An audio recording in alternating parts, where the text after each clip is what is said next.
Hey, what's up? Welcome back din sa ating channel dito sa Mobs TV. Alright, so tayo nagbabalik ulit mga kababayan at ngayon ay pag-uusapan natin ang balita mula sa channel ni Sir Romiel TV. Alright, so kayo ay aking iniimbitahan mga kababayan na pakisubscribe naman po ang channel ni Sir Romiel TV, no? Yan po mga kababayan at supportahan po natin yan, no? Pero syempre bago ang lahat, please don't forget to subscribe, like, share at comment dyan sa comment section at pa-click na rin ang notification bell para ma-update kayo sa mga latest video uploads natin. Alright? So ito na, huwag na natin patagalin mga kababayan at ating pag-usapan. Alright? So huwag na natin patagalin, umpisa na natin to. Let's go!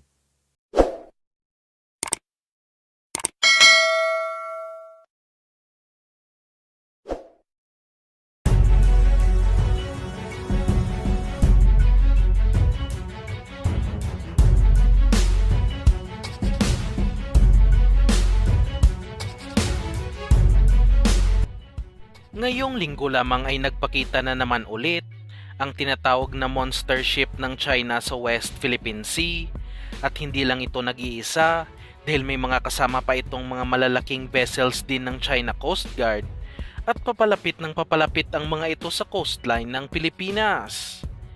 Nasorpresa umano ang National Security Council ng Pilipinas sa mas tumitinding agresyon na pinapakita ng puwersa ng China at mas lalo pa silang dumadami sa ating territorial waters at pahirapan na sa ngayon ang Philippine Coast Guard sa kanilang magiging aksyon patungkol dito.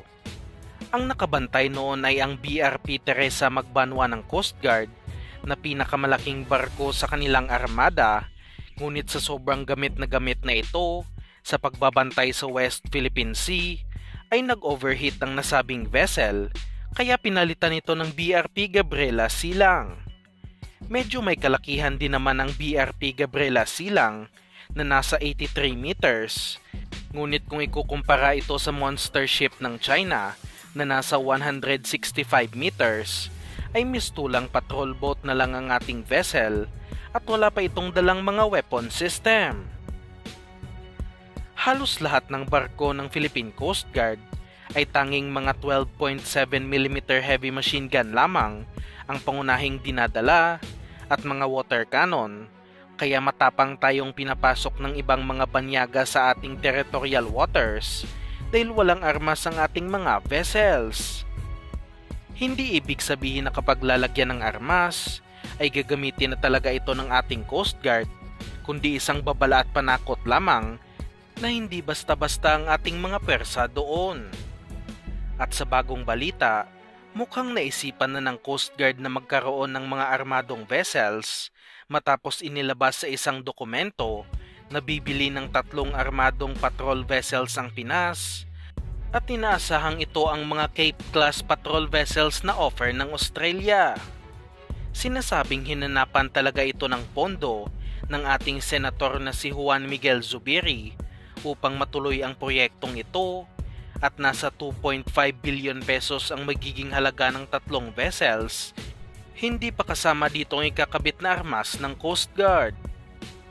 Medyo may kaliitan ang mga ito kung ikukumpara sa BRP Gabriela Silang dahil nasa 60 meters lang ang mga ito, ngunit kapag nilagyan ito ng armas at bumili pa ng mas marami ang Philippine Coast Guard ay mas mababantayan pa ng husto ang West Philippine Sea.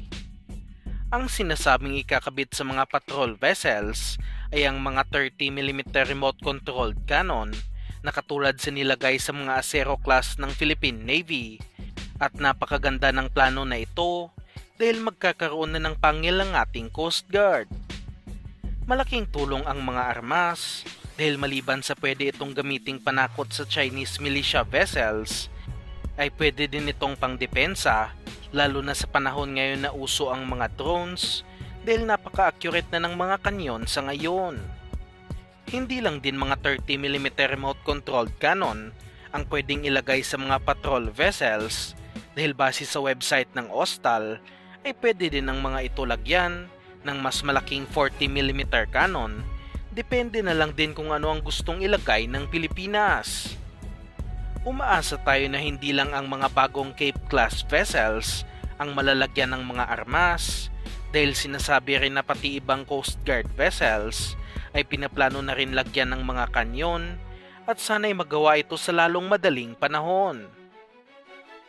Kasalukuyan tayong mayroong 2 Teresa Magbanwa vessels na malalaking barko na may habang nasa 97 meters at may paparating pa tayong 5 ganito mula sa Japan at walang saysay ang pagiging malaki nito kung wala namang pangil ang mga vessels at hindi rin ito mapapaalis ang mga nanghihimasok sa ating teritoryo. Ang dapat na nakalagay sa mga vessels na ito ay mga 57mm naval gun katulad sa mga nakakabit sa Chinese vessels, pati na rin sa mga Coast Guard ng ibang bansa at kayang-kaya ito bilhin ng Pilipinas. Makikita na malaki ang pag-usad ng modernisasyon ng Philippine Coast Guard kumpara sa hukbong sandatahan dahil na rin sila ang nasa frontline sa ngayon at palaging nakikipagharap-harapan sa China, kaya kailangan talaga nila ng mas maraming vessels. Marami ding offer ng mga patrol vessels ang South Korea at sana ikonsidera din ito ng ating Coast Guard dahil kailangan pa natin ng mas malaking vessel sa ating mga Teresa Magbanwa upang matapatan at hindi mabuli ng China Coast Guard. Samantalang sa isa pang balita na patungkol pa rin sa West Philippine Sea, lumalaki na naman ang presensya sa ngayon ng US Navy sa ating teritoryo matapos na mataan noon ang isang US Navy surveillance vessel malapit sa Scarborough Shoal o Bajo de Masinloc at sinasabing inoobserbahan nito ang galaw ng China. At nitong nakaraang linggo lang din ay nagsagawa ng joint patrols ang US Navy at Philippine Navy na kung saan nagpadala ng 2 warships ang Pinas, samantalang ang Amerika naman ay nagpadala ng 3 warships sa West Philippine Sea. Alam natin na pagpapakitang lakas lamang ang mga ito at hindi mapapaalis ang pwersa ng China sa ating katubigan, kaya karapat-dapat lang na magdagdag din ng mas marami pang warships ang Philippine Navy sa lalong madaling panahon bago masakop talaga ng China ang ating territorial waters.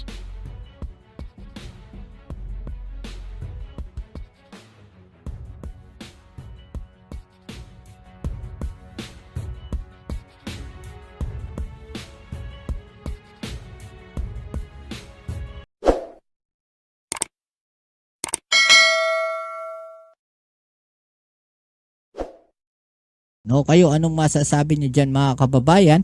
I-comment down sa ibaba ang inyong mga opinion at ating ang pag-usapan. Alright? So yan, muli maraming salamat sa lahat ng mga patuloy na suporta dito sa ating channel. Kita-kits tayo sa ating next video upload. Ito muli ang inyong Kuya Mobs dito sa Mobs TV. Peace. I'm out.